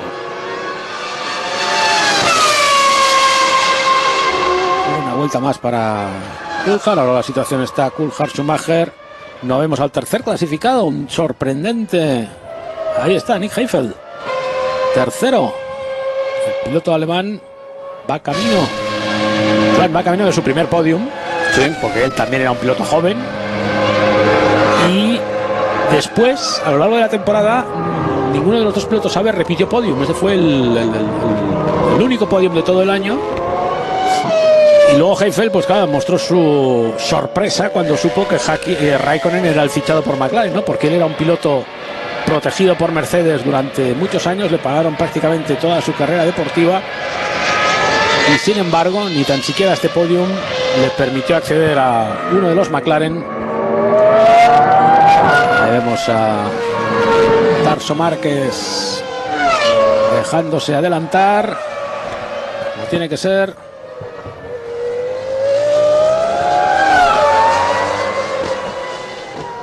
Y como decíamos, eso es Nick Heidfeld, ¿no? Camino de su primer podium. Una carrera en la que evidentemente la desaparición pronto de Ralf Schumacher en las primeras posiciones, el abandono de Montoya, la no salida de Mika Häkkinen El pronto accidente de Barrichello, pues evidentemente ha dejado esa tercera posición como una pieza codiciada. El que mejor ha sabido resolver la carrera hasta este momento es este hombre, Heifel, alemán de Mönchengladbach, al igual que Frentzen, de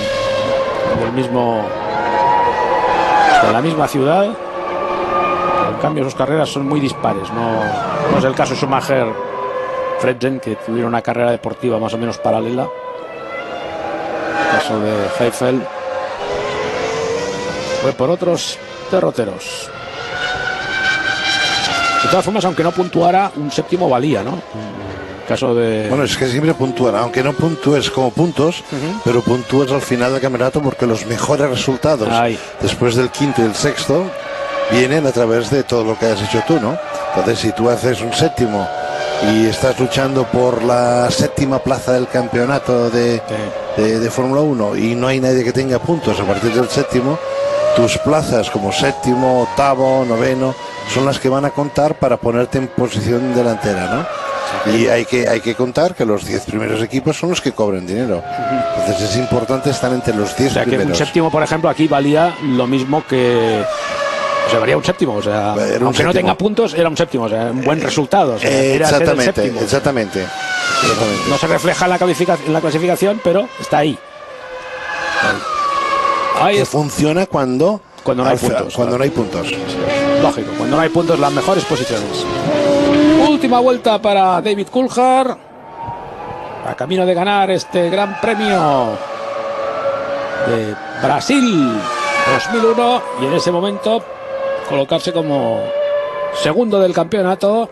Tenía quizás la gran oportunidad de luchar con Schumacher por el título, pero después las cosas no serían así. En la siguiente carrera fue en Imola, donde los BMW Williams ganarían su primer Gran Premio.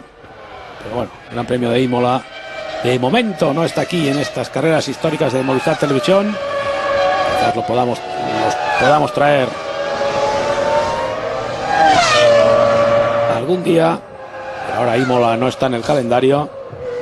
¿Te gustaba Imola, Joan? Sí. Un circuito Dino Ferrari, un circuito nombrado por Renzo Ferrari en honor a su hijo Dino, y la verdad es que el agua mineral, habían cosas importantes en Imola, había curvas importantísimas. Me gustaba hasta cuando Tamburello lo podías hacer a 300 kilómetros por hora. Obviamente el muro famoso no era agradable para ningún piloto, y ojalá no lo hubiéramos tenido nunca, ¿no? Aquel muro, porque tendríamos muchos de los pilotos, pero como circuito era un circuito espectacular. Acabamos de ver a David Coulthard ganar la carrera. Schumacher pasa ahora en segundo lugar a 16 segundos. Heifel tercero, ya está a una vuelta.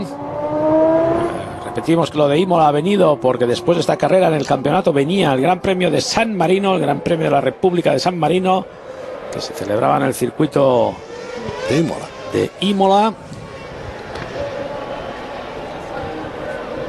Espectacular donde los haya. Cruza ahora Tarso Márquez, que ha conseguido llevar el Minardi hasta la meta, importante también. Cruza ahora Olivier Panis, cuarto clasificado. Trulli en quinta posición. Nos falta el sexto. Ahí está Fisichella pasando en sexta posición. Ahora entra, y detrás viene Villeneuve, que todavía ha superado. Jacques Villeneuve ha superado finalmente a Jean Alesi, y por tanto Alesi ha quedado al final en octava posición. A pesar de lo cual, como explicaba Joan Blas del Prat, no dejaba de ser un resultado importante de cara a siempre codiciada clasificación de constructores, que es la que marca el ritmo económico de la Fórmula 1, al menos a nivel interno. Ahí saludos y felicitaciones para Coulthard, ganador. Buena carrera, buena carrera de Coulthard. Muy buena. espectacular, sin cometer errores, de la misma manera que Michael ha perdido por cometer errores. Coulthard no ha cometido errores, y esto es importante. Sí. Además ha sabido el principio de carrera mantener una distancia prudencial, no forzar más allá de lo necesario. En algunos momentos hemos dicho o no puede o no quiere, y tal como ha ido la carrera hay que pensar que no ha querido. Ha preferido dejarles un poquito de espacio.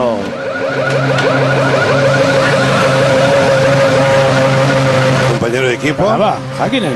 Häkkinen. Para ahí. Häkkinen este con... Sí, es Häkkinen haciendo de mecánico. Sí, es verdad, sí. Anda, qué imagen más sorprendente. Buen rollo, ¿eh? Sí, son unas gafas un poco así de sol, un poco sorprendente la imagen de Mika Häkkinen aquí haciendo el trabajo. De Cicerón. ¿Eh? Sí, muy bonito, muy bonito. No recordaba esta imagen. ¿He dicho Happy Birthday? Sí, he sentido. Alguien, ¿no? Alguien, sí, ¿no? sí, Le ha dicho feliz cumpleaños a alguien. Es quizá por eso que ha tenido mucha prisa en abrirle la valla de Mika Häkkinen. Y veremos cómo quedaba el campeonato. Coulthard a 6 puntos de Schumacher. Se porfiaba como segundo clasificado, como aspirante al título. A su lado Nick Heidfeld. Decíamos el primer podium del piloto alemán. Un Schumacher no muy feliz. Esto de perder. No le gustaba. No le gusta a nadie. No hay nadie que participe en nada para perder, ¿no? Esto es un poco... Se dice mucho esto de que no quieren perder nunca, ¿no? Es que